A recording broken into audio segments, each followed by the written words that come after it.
Airtime Soldier here, and I'm back to talk about Star Wars The Bad Batch Season 3, Episodes 10 and 11, and my thoughts on these episodes. I thought they were okay. I thought, yeah, fine. It got the story moving. Kind of interesting, the first one. Kind of obvious certain character is started to question their allegiance because it was always going to be that way for a female character. The second episode I thought was, yeah, it showed the Empire is competent, which was a rare thing. Overall, nothing really jumped out at me.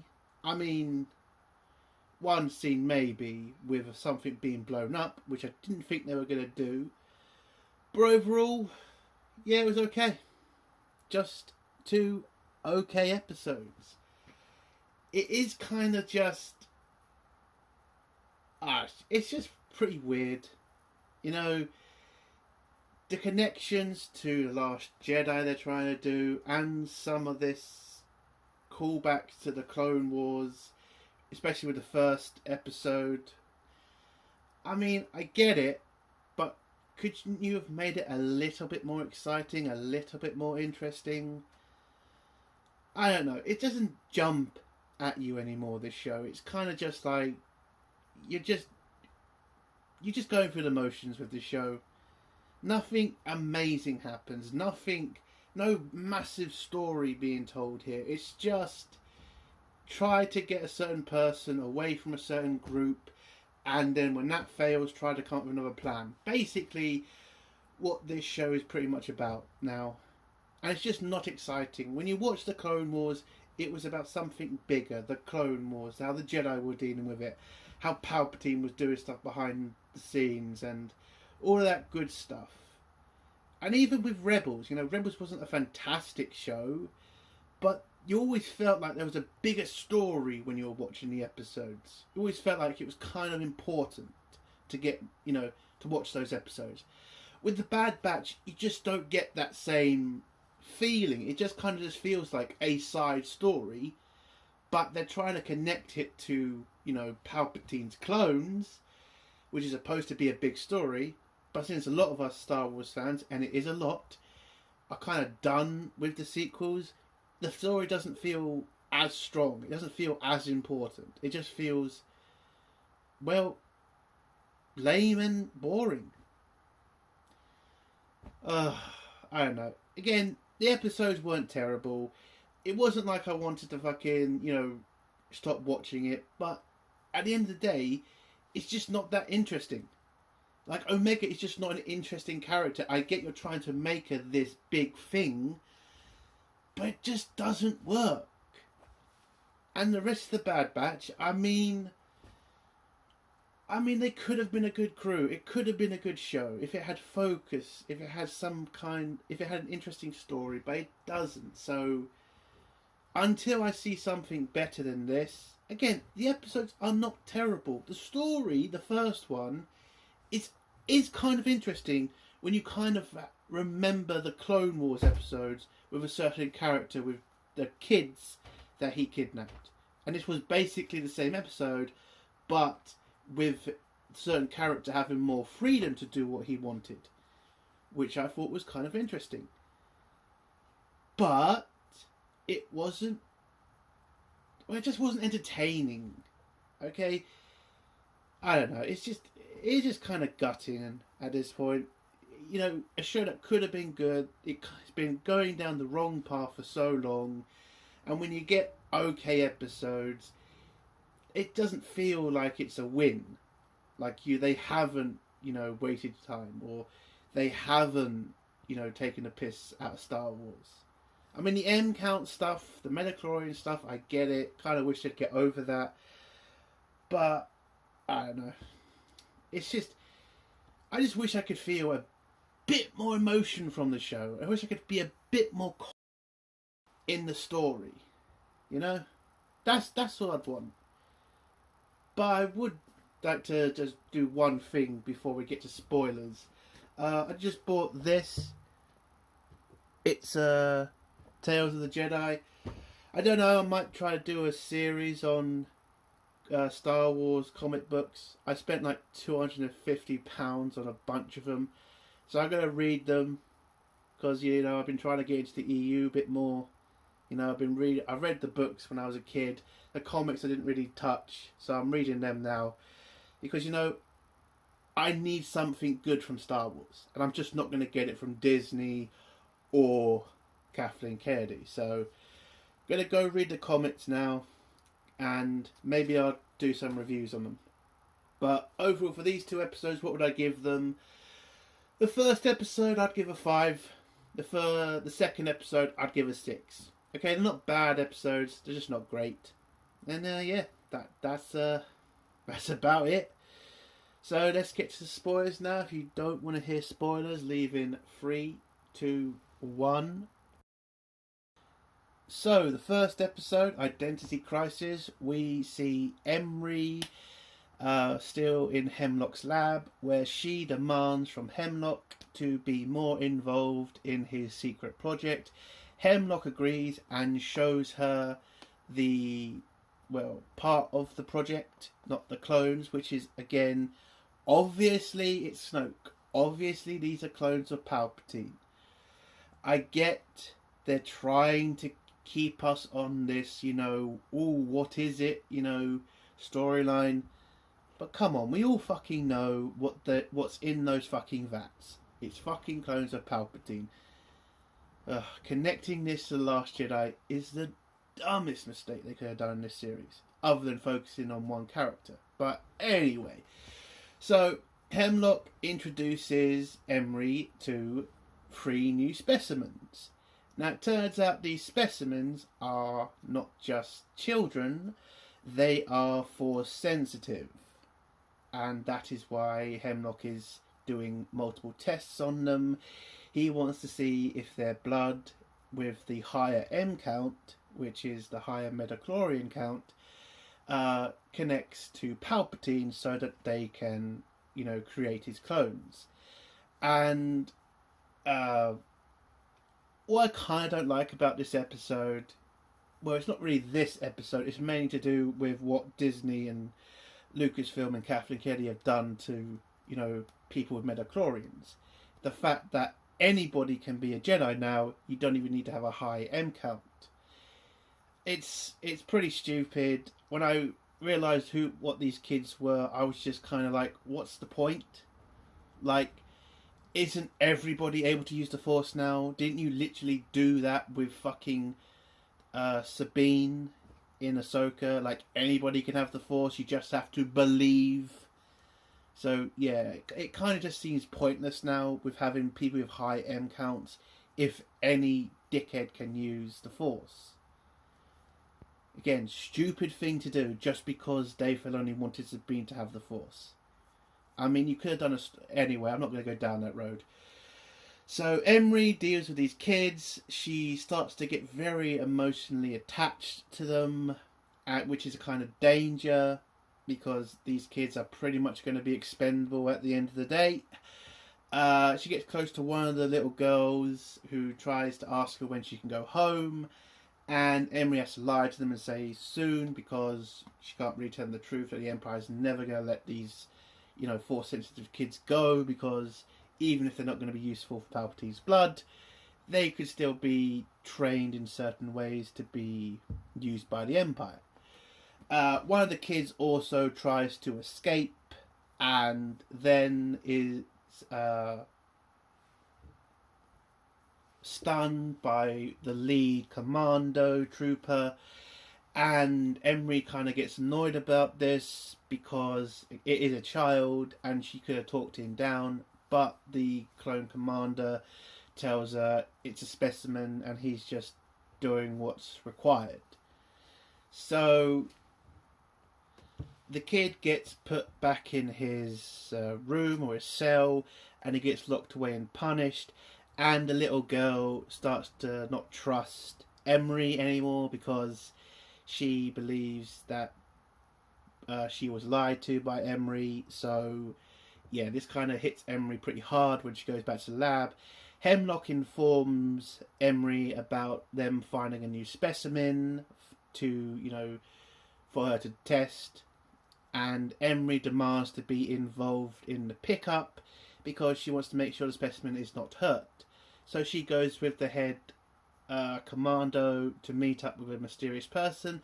Turns out to be Cad Bane. So yes, they brought back Cad Bane for one episode. I mean, I get it. You want to bring in a character that's going to make what's left of the fans excited. But when I saw Cad Bane, I was just kind of like, oh, we're doing a old trick of bringing a beloved character into a shit show scenario thing again. Okay, again, we all know why they're bringing him in. It's just to have everybody go, wow, Cad Bane's back. So, Cad Bane, in the earlier part of the episode, it turned out a kid was able to throw a vase at somebody. Somebody realised what this kid was, informed Cad Bane about it. Cad Bane's come and collect the kids, stun the mother, stole the kid, paid off the guy who told him about it, and is now bringing the kid to the Empire. Now, this story reminds me of, the Cad Bane arc where he was stealing children for the Emperor last time. This just seemed a bit more of a boringer version of it. Cameo, that's the fucking thing it's called. Yeah, it's basically a cameo. Anyway, sorry. Yeah, so yeah, it's a boringer version, and I mean, this could have been an interesting story. I mean, when I was a kid watching this and seeing Cad Bane stealing Jedi children, I did always wonder, would the Emperor do this when the Jedi are all gone? I mean, who would be protecting these kids now? And to see that, yeah, Cad Bane would have a free hand in the galaxy to steal all these Force-sensitive children, yeah, I mean, he would just get away with it. And that looked like an interesting story.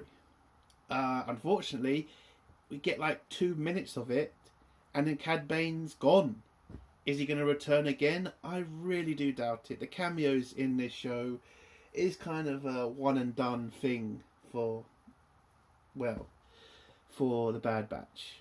But anyway, yeah, Cad Bane hands over the kid. Emery checks the kid over. It's fine. Cad Bane gets paid off. He leaves.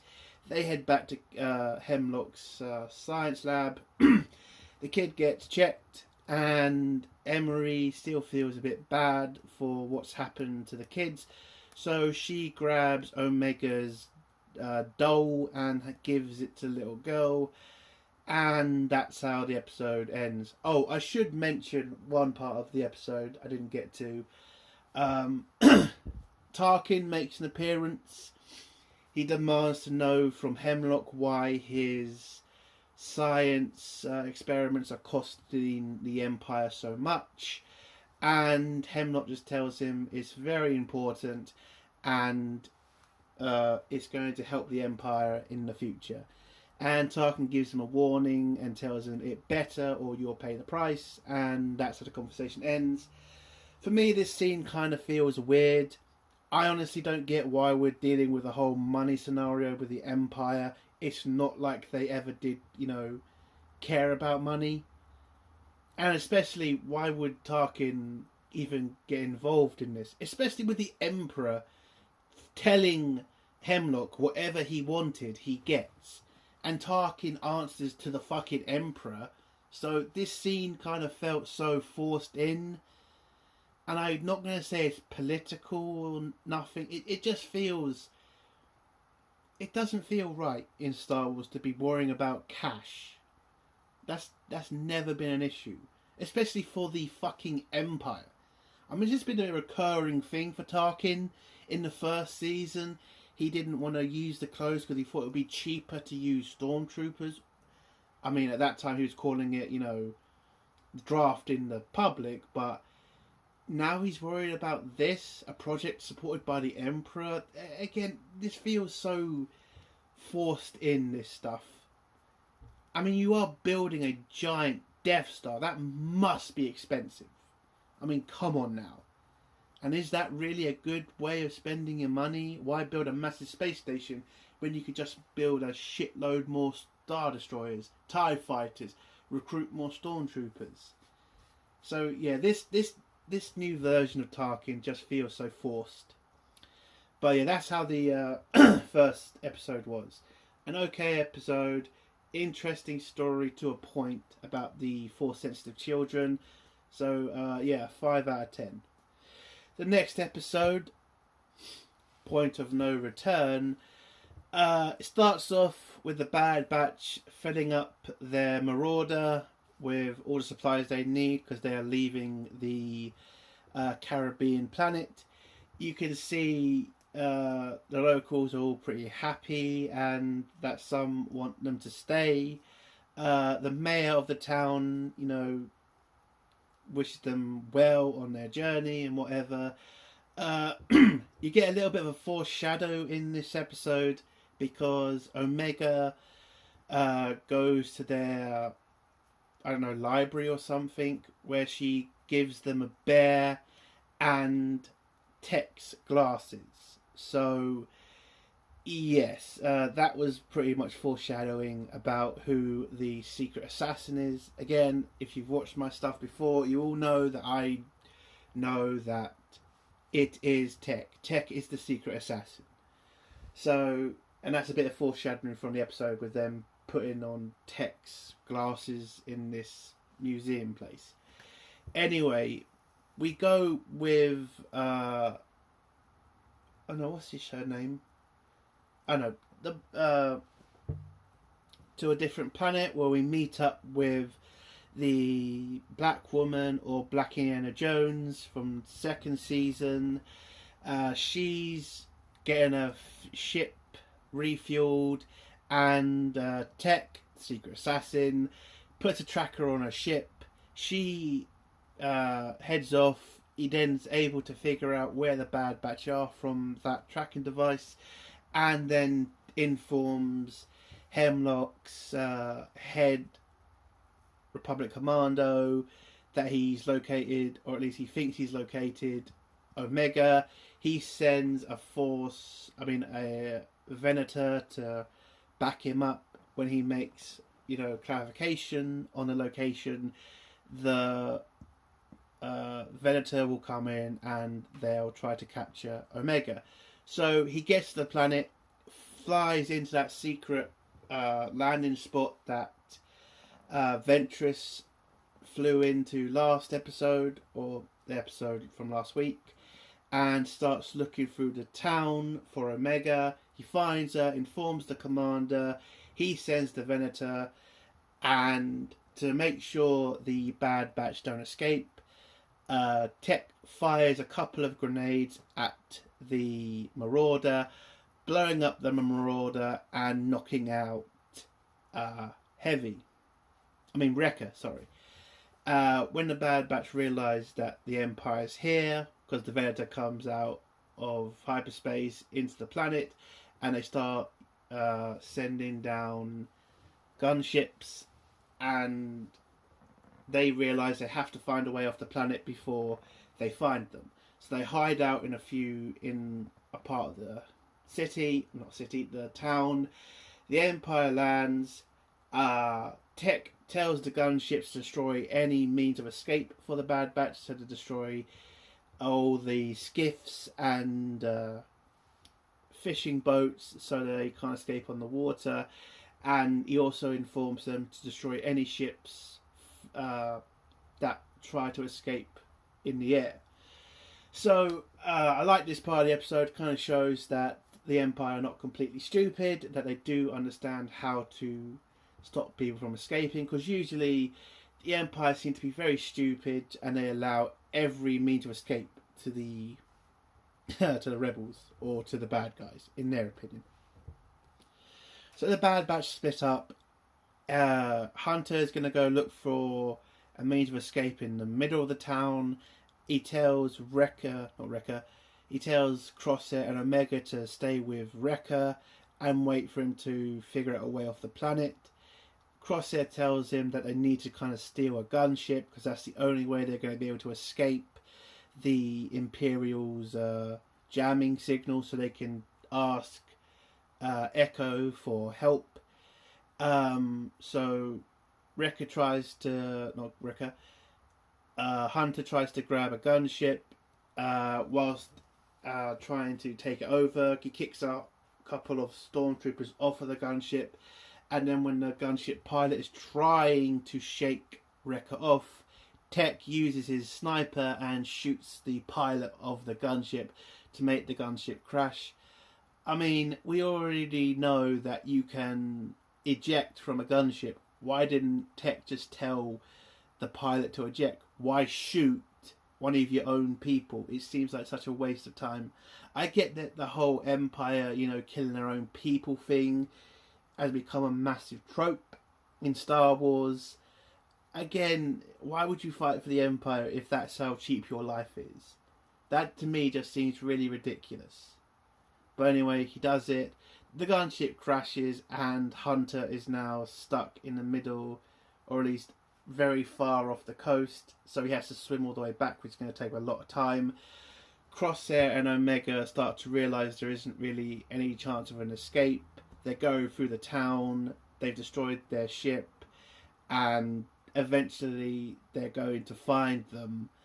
So Omega decides to give herself up to save the town. Crosshair tries to talk her out of it and tell her you're too important to give to the Empire, but she says, no, I'm not that important. We're not going to let these people suffer because of me. And Omega tells Crosshair she'll keep a tracker on her, and if that doesn't work, Crosshair can shoot a tracking device on the ship that takes her away so that they can find out the location of Hemlock's secret laboratory. So Omega surrenders to Tech. Tech finds the tracker on her. She hands it over. They head to his ship, and by the time she gets to his ship, Hunter is going back to the village, but he's too late to stop the handover or to stop Tech from taking Omega back to Hemlock. Hemlock puts her on her ship. They fly off. Crosshair's about to shoot the tracking device on Tech's ship, but he gets interrupted by 3 stormtroopers. He kills them all, but when he gets time to shoot the tracking device on the ship, he misses, and Tech escapes with Omega. And that's how the episode ends, with Omega on her way back to Hemlock. I thought it was an okay episode. I like the fact they showed the Empire is competent this time, because again, destroying every means of escape was smart. I also enjoyed, Crosshair's kind of arc now. Again, he is still dealing with something. Hopefully they'll, show him improve with his sniping abilities. And, seeing him miss that shot, I mean, it was a good scene. I mean, it must have killed him for that to happen. But again, overall for the story, I thought it was good. But my biggest problem with this episode, and it's not really a problem, it is just kind of like, I get it. Like, having Omega head back to the lab, I mean, that's what they wanted this show to be. They wanted this show to be rescue Omega from Hemlock's secret base. So why bother with Omega leaving the base at all? Why not keep her there? I mean, what they should have done in this series was Omega and Crosshair were trying to escape, and Omega gives herself up to let Crosshair escape. And then you could still had this whole arc of trying to get Omega back. Having this storyline where we've literally had Omega on the outside for a little bit, but then having her go back to have basically the same story you should have had at the beginning. I don't know. I kind of get it. I kind of get how you wanted to kind of make sure that Crosshair was introduced back into the Bad Batch a bit more easier. But I don't know. I kind of think you should have just left Omega at the science lab, where we could have learnt more about what's happening in the lab, instead of just focusing on a couple of boring episodes where you're trying to figure out if Omega's force sensitive or not. I don't know, that is just me. That is my opinion. Overall, the episode, it is a 6 out of 10. An okay episode, but overall, it's just 2 okay episodes. And for now, I guess that's the best we're going to get. And that's the end of my review. If you like this review, give it a like. If you dislike this review, give it a dislike. And if you like my content, do forget subscribing. And if you have a comment, leave it below and I'll try to get back to it. Entertainment World Soldier. Bye.